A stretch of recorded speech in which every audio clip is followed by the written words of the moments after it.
cab." "A cab?" I look at him like he's crazy.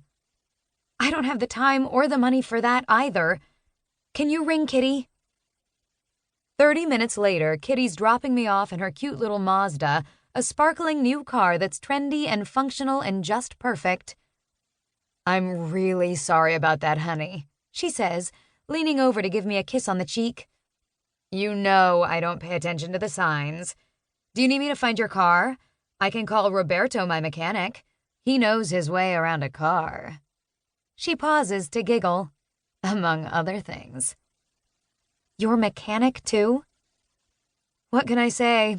He's good with his hands. Nope. Scratch that. Great. I shake my head and smile at her. There's nothing else to do, really. Kitty just loves to be alive, and somehow that excuses her flaws.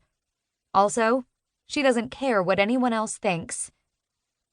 "Thanks," I say, climbing from the car. "I'll pick it up later. I still have to work today." I enter my apartment building like a tornado. My hair is a disaster, my clothes look like I've spent the night on the grimy floor of an Italian discoteca, and my horrible attempt at knitting is draped around my neck, giving off the vibe of a fishnet scarf. I look like I'm wrecked from a wild and crazy night. However, all we actually did was spend the night drinking wine, trying out Kitty's makeup samples, and cursing at how to knit video tutorials. Regardless, there's a very professional-looking woman who's in the middle of moving her things into our apartment building. Rather, she's standing around, instructing a band of moving guys, and none of them probably know my state of disarray has come from a night with knitting stick things. This woman looks put together.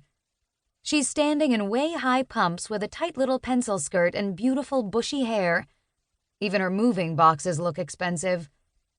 One glance at me and she's probably wondering if it's too late to renege on her lease.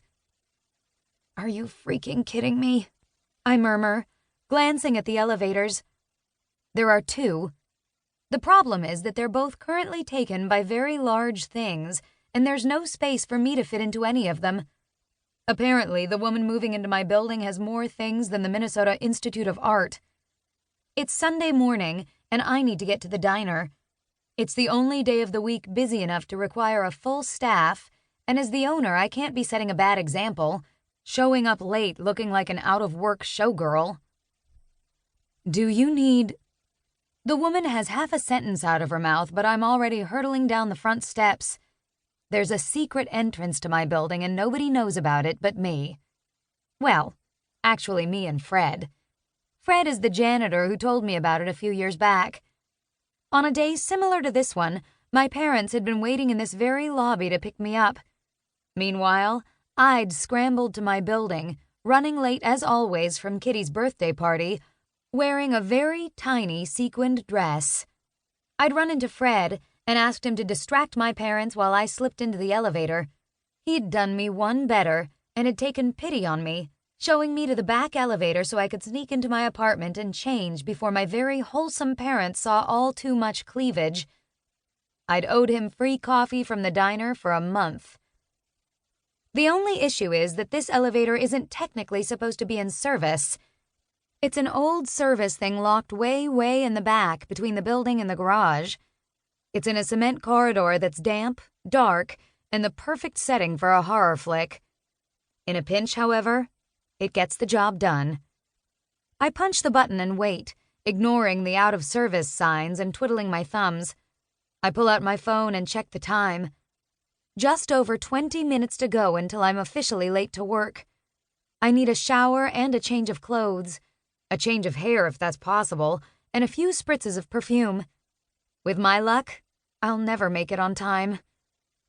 Reluctantly, I type out a text to my second-in-command at the restaurant. I warn Rick that I'm going to be late, and it causes me physical pain as I hit send. "Well, look who we have here." I recognize that voice, and I whirl around to face none other than Bradley Hamilton. He's leveling his deep brown eyes on me, sending trembles across my body. My phone shakes as I force myself to remain calm. To keep listening to this audiobook, I've left you a link in the description so you can do it, at no cost thanks to Audible's 30-day free trial.